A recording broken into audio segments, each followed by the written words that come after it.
I'd like to ask our lead investigator and my friend, Dr. Poller, to join me on stage to share with you an update. And while she's coming up, I'd like to let you know just a little bit about her for those of you that don't know her. She earned her medical degree at Harvard Medical School.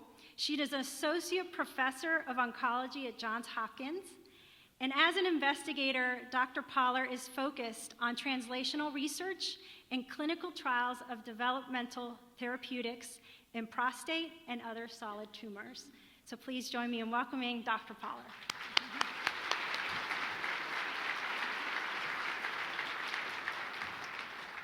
Thank you for the opportunity to tell you all a little bit more about the trial this year. And I first want to say Ivelisse is truly a miracle worker. Without her, we would not be here today. Her countless trips with us to Germany, to wherever else to make this possible, to meet with the FDA, she truly deserves a round of applause.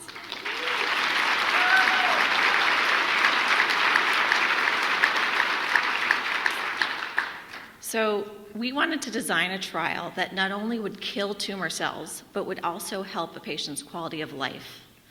Our primary goal is to test the safety because it's the first time we're doing this intravenously that we're monitoring under FDA monitoring. And our other goal is to figure out what dose we should use for all future trials going forward, what will really work for everybody.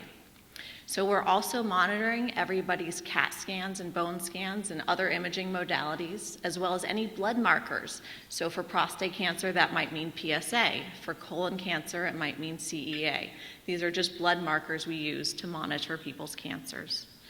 The other thing in the age of precision medicine, which we thought about 5 years ago, thanks to Luis Diaz and others, is in the age of genetic precision testing, we've actually approved the first immunotherapy for patients like Ivelisse that can help you live longer and actually cure some people's cancer. And we think this works very much similarly in an immunotherapy type of way. And so we're looking at immune markers and people's germline mutations to see if that makes a difference in who we see great responses in.